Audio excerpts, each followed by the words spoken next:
Hi friends, good morning. ఈరోజు ఈ వీడియోలో కాలము దూరము, టైమ్ అండ్ డిస్టెన్స్.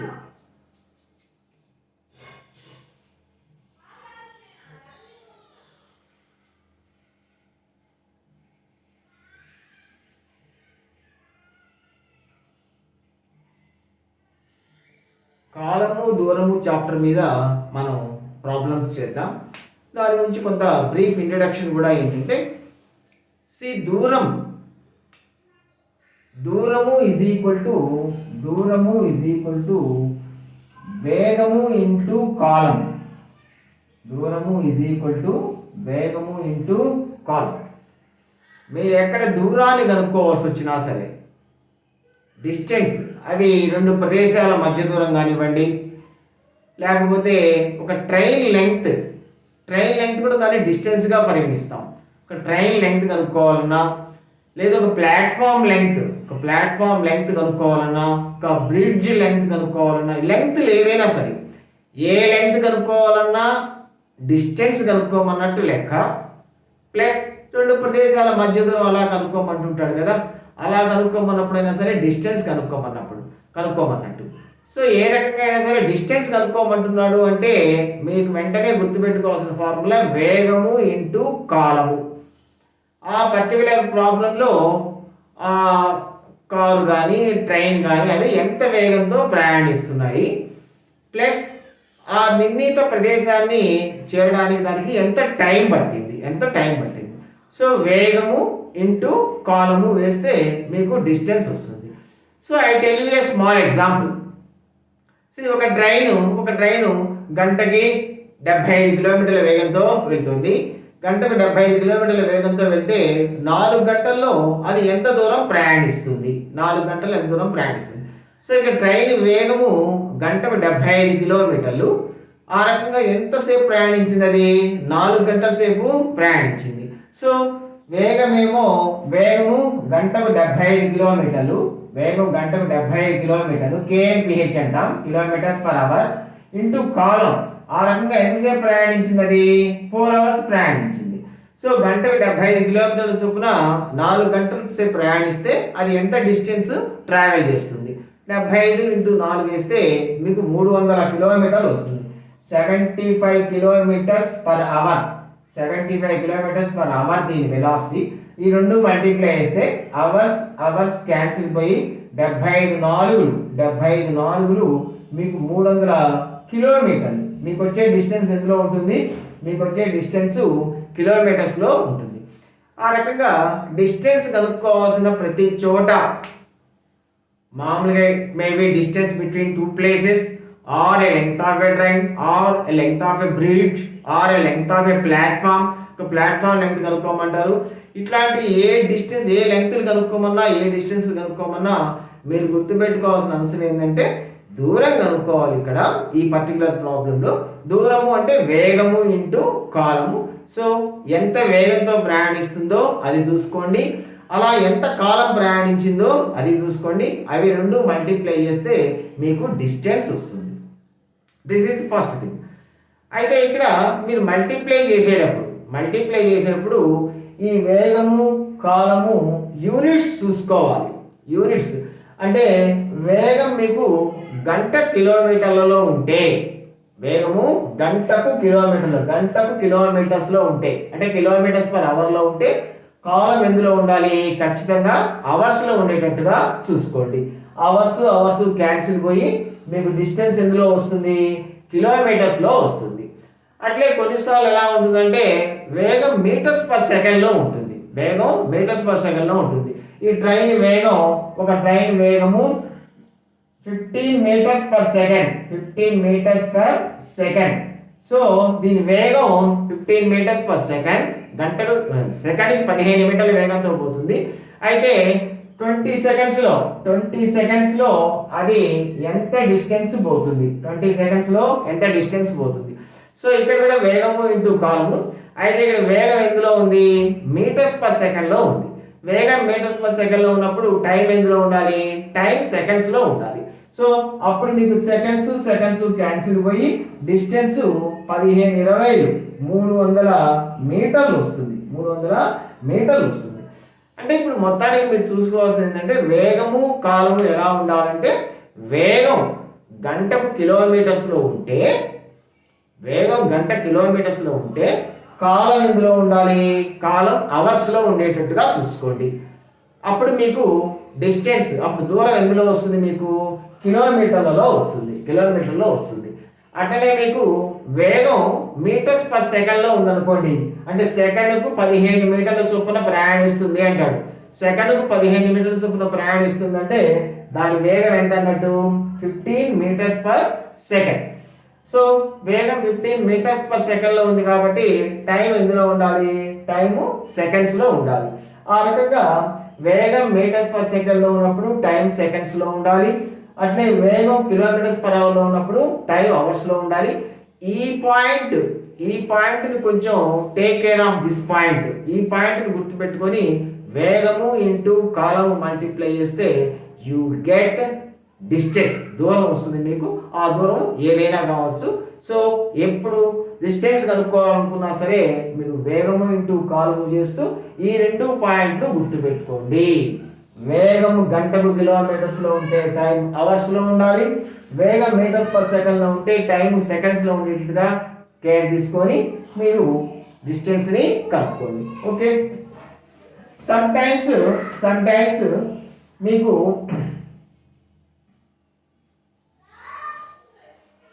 వేగం కిలోమీటర్స్ పర్ అవర్లో ఇచ్చి వేగం కిలోమీటర్స్ పర్ అవర్లో ఇచ్చి కాలము సెకండ్స్లో ఇస్తారు. చూడండి, వేగమేమో గంట కిలోమీటర్లలో ఇస్తారు, కాలమేమో సెకండ్స్లో ఉంటుంది.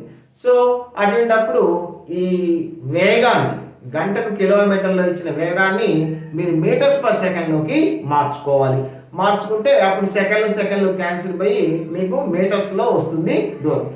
పర్టికులర్గా ఇలా ఎప్పుడు జరుగుతుందంటే మీకు ట్రైన్స్ ప్రాబ్లమ్స్లో ఎక్కువ జరుగుతుంది. ట్రైన్స్ ప్రాబ్లమ్స్ ఎలా ఉంటుందంటే ఒక రైలు గంటకు 75 కిలోమీటర్లు గంటకు 72 కిలోమీటర్ల వేగంతో ప్రయాణిస్తుంది. రైలు వేగం ఎంత, గంటకు 72 కిలోమీటర్ల వేగంతో ప్రయాణిస్తూ ఒక స్తంభాన్ని, ఒక సిగ్నల్ పోస్ట్ని, ఒక సిగ్నల్ స్తంభాలు ఉంటాయి కదా, ఒక సిగ్నల్ స్తంభాన్ని 30 సెకండ్స్లో క్రాస్ చేసింది. అయితే ట్రైన్ లెంగ్త్ ఎంత అంటారు. చూడండి, ఇక్కడ రైలు వేగం గంటకు 72 కిలోమీటర్ల వేగంతో ప్రయాణిస్తూ ఒక సిగ్నల్ స్తంభాన్ని 30 సెకండ్లలో దాటింది. అయితే రైలు పొడవు ఎంత అంటాడు. రైలు పొడవు ఎంత అన్నాడు అంటే మనల్ని డిస్టెన్స్ కనుక్కోమన్నట్టు. డిస్టెన్స్ అంటే ఏంది, వెలాసిటీ ఇంటూ టైం, వేగము ఇంటూ కాలం. వేగం ఎందులో ఇచ్చాడు, గంట కిలోమీటర్లో ఇచ్చాడు. టైం ఎందులో ఇచ్చాడు, సెకండ్స్లో ఇచ్చాడు. అయితే ఇక్కడ మీరు ఈ కిలోమీటర్స్ పర్ అవర్లో గంటకు కిలోమీటర్లో ఇచ్చిన వేగాన్ని మీరు మీటర్స్ పర్ సెకండ్లోకి మార్చుకోవాలి. గంటకు కిలోమీటర్లలో ఇచ్చిన వేగాన్ని మీటర్స్ పర్ సెకండ్లోకి మార్చుకోవాలంటే దాన్ని 5/18 అన్న భిన్నం చేత గుణించాలి. 5/18 చేత ఎందుకు గుణించాలన్న సంగతి కూడా నేను చెప్తాను. సో ఫస్ట్ 5/18తో గుణిస్తే కిలోమీటర్స్ పర్ అవర్లో ఇచ్చిన వేగం దాన్ని 5/18తో గుణిస్తే అది మీటర్స్ పర్ సెకండ్లోకి మారిపోతుంది. సో దీన్ని 5/18తో గుణిస్తే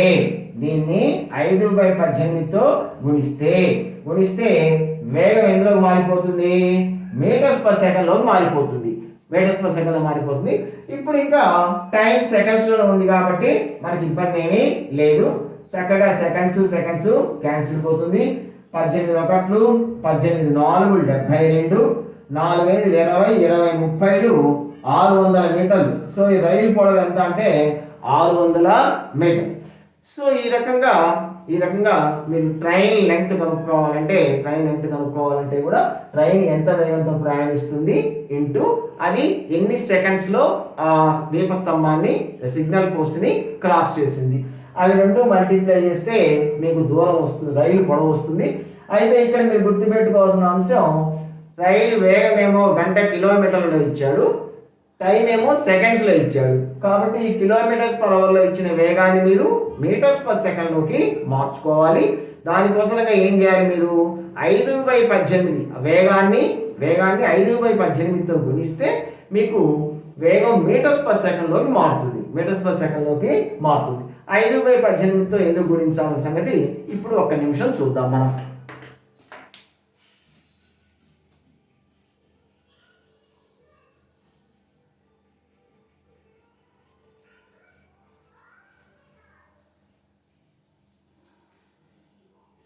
గంటకు కిలోమీటరు, గంటకు 1 కిలోమీటరు, గంటకి 1 కిలోమీటర్ 5/18తో ఎందుకు గుణించాలో చెప్తున్నాను. కిలోమీటర్స్ పర్ అవర్లో ఇచ్చిన వేగాన్ని 5/18తో ఎందుకు గుణించాలి అన్న విషయం చెప్తున్నా. ఇప్పుడు గంటకు 1 కిలోమీటర్, గంట అంటే 3600 సెకండ్లు. గంట అంటే ఎంత? 3600 సెకండ్లు. 3600 సెకండ్లలో 1 కిలోమీటర్ అంటే 1000 మీటర్లు. 1 కిలోమీటర్ అంటే 1000 మీటర్లు. 3600 సెకండ్లలో 1000 మీటర్లు పోతుంది. 1 సెకండ్కి ఎన్ని మీటర్లు పోతుంది? 1 సెకండ్కి ఎన్ని మీటర్లు పోతుంది? 1000/3600. 1000/3600 చేస్తే 2 5లు 10, 2 18లు 36. సో 1 సెకండ్కి ఎంత పోతుంది? అది 5/18 మీటర్లు పోతుంది. 1 సెకండ్కి 5/18 మీటర్లు పోతుంది. అంటే దాని వేగం ఏమైంది? 5/18 మీటర్స్ పర్ సెకండ్ అయింది. అందుకని మనం 5/18 అనే భిన్నం చేత గుణిస్తాం. సో KMPHలో ఇచ్చిన వేగాన్ని గంటకు కిలోమీటర్లలో ఇచ్చిన వేగాన్ని మీరు మీటర్స్ పర్ సెకండ్లోకి మార్చాలంటే 5/18తో గుణించాలి. కొన్నిసార్లు మనం మీటర్స్ పర్ సెకండ్లో ఇచ్చిన వేగాన్ని గంటకు కిలోమీటర్లోకి మార్చాల్సి వస్తుంది. మీటర్స్ పర్ సెకండ్లో ఇచ్చిన వేగాన్ని గంటకు కిలోమీటర్స్లోకి మార్చాల్సి ఉంటుంది. అప్పుడు రివర్స్ 18/5 చేత గుణించాలి. 18/5 చేత గుణిస్తే మీటర్స్ పర్ సెకండ్లో ఉన్న వేగం గంటకు కిలోమీటర్లోకి మారిపోతుంది. Suppose I tell you small example.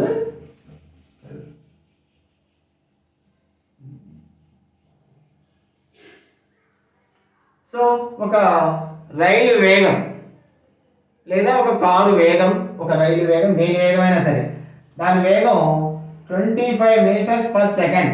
25 metres per second అయితే దాని వేగం గంటకి ఎన్ని కిలోమీటర్లు? దాని వేగము గంటకి ఎన్ని కిలోమీటర్లు అంటే ఇచ్చిన వేగం ఏమో మీటర్స్ పర్ సెకండ్లో ఇచ్చాడు. మీటర్స్ పర్ సెకండ్లో ఇచ్చిన వేగాన్ని మనం కిలోమీటర్స్ పర్ అవర్లోకి మార్చాలంటే 18/5తో గుణించాలి. ఇంటూ 18/5. 18/5.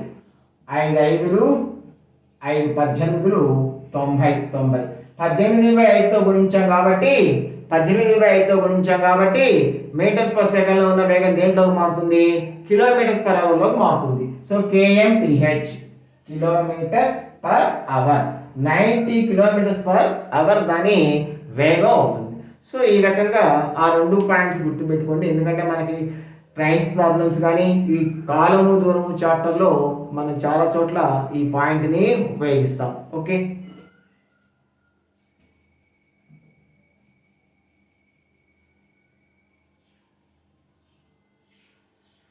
సో అది దూరము ఈజ్ ఈక్వల్ టు వేగము ఇంటూ కాలం. దూరము ఈజ్ ఈక్వల్ టు వేగము ఇంటూ కాలం. దీని నుంచే ఇది ఫార్ములా 1. ఫార్ములా 2 ఏంటంటే వేగము ఈజ్ ఈక్వల్ టు, వేగం కనుక్కోవాల్సి వస్తే కాలాన్ని ఇటు పంపిస్తే వేగము ఈజ్ ఈక్వల్ టు దూరము బై కాలము. వేగము ఈజ్ ఈక్వల్ టు దూరము బై కాలం. మీరు వేగం కనుక్కోవాల్సి వస్తుంది. రైలు వేగం కానీ కారు వేగం కానీ వేగం కనుక్కోవాల్సి వస్తుంది. ఒక కారు ఇంత దూరాన్ని ఇన్ని అవర్స్లో ప్రయాణించగలిగింది. అయితే కారు వేగం గంటకి ఎన్ని కిలోమీటర్లు అంటే వేగం కనుక్కోవాల్సి వస్తుంది. సో వేగం కనుక్కోవాలనగానే మీకు వెంటనే గుర్తు రావాల్సిన ఫార్ములా ఏంటి? దూరము బై కాలం. ఈ కారు ఎంత దూరాన్ని ప్రయాణించింది, ఆ అంత దూరాన్ని ప్రయాణించడానికి ఎంత కాలం పట్టింది. సో దూరము బై కాలము వేస్తే మీకు వేగం వస్తుంది. ఈ వేగం కనుక్కునేప్పుడు కూడా మీరు తీసుకోవాల్సిన జాగ్రత్త ఏంటంటే, మీకు దూరం కిలోమీటర్స్లో ఉంటే టైము అవర్స్లో ఉండాలి. దూరం కిలోమీటర్స్లో ఉంటే టైం ఎందులో ఉండాలి, కాలం ఎందులో ఉండాలి, అవర్స్లో ఉండాలి. అప్పుడు మీకు వేగం ఎందులో వస్తుంది, కిలోమీటర్స్ పర్ అవర్లో వస్తుంది. గంటకు కిలోమీటర్లలో వస్తుంది వేగం, కిలోమీటర్స్ పర్ అవర్లో వస్తుంది. అట్లా కాకుండా మీకు దూరం మీటర్స్లో ఉందనుకోండి, దూరం మీటర్స్లో ఉంటే టైం సెకండ్స్లో ఉంటే, దూరము మీటర్స్లో ఉండి టైం సెకండ్స్లో ఉంటే అప్పుడు మీకు వచ్చే వేగం ఎందులో వస్తుంది, మీటర్స్ పర్ సెకండ్స్లో వస్తుంది.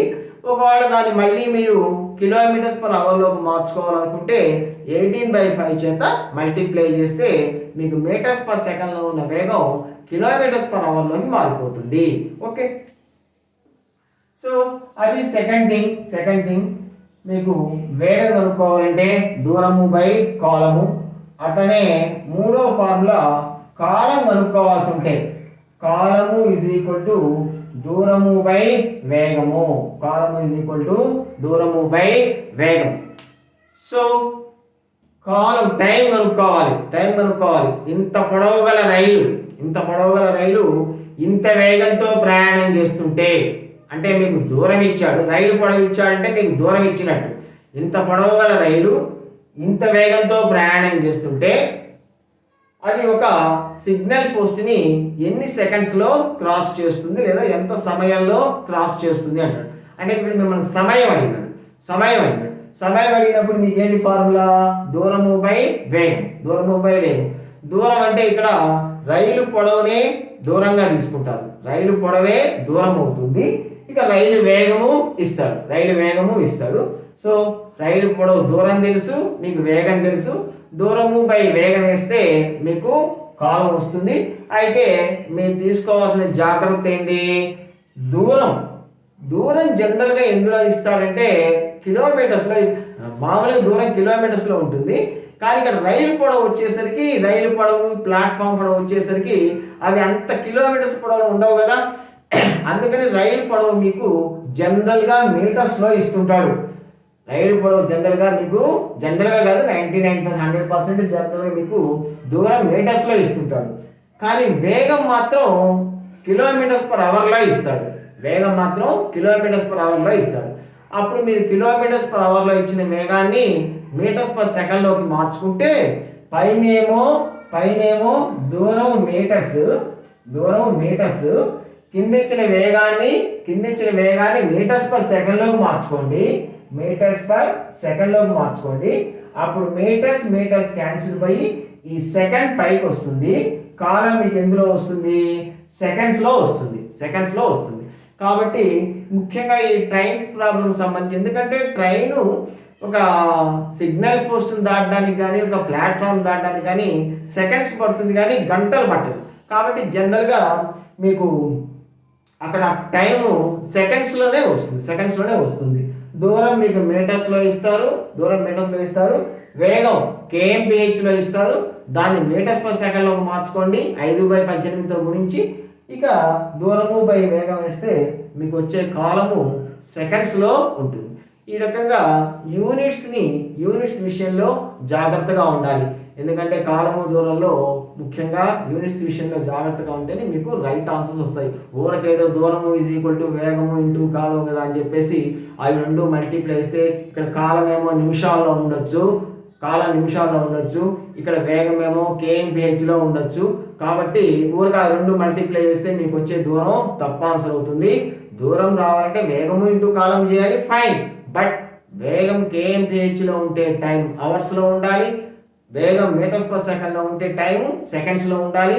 ఈ రకంగా ఉండేటట్టుగా జాగ్రత్త పడి ఈ రకంగా ఉండేటట్టుగా మార్చుకొని అప్పుడు మాత్రమే మీరు వేగము ఇంటూ కాలము చేస్తే మీకు కరెక్ట్ ఆన్సర్ దూరము వస్తుంది. రైట్ ఫ్రెండ్స్, సో ఇది బ్రీఫ్ ఇంట్రడక్షన్ ఈరోజు చాప్టర్కి సంబంధించి. సో రేపు మనం వీటికి సంబంధించిన ప్రాబ్లమ్స్ చేద్దాం. Okay friends, have a nice day. Thank you.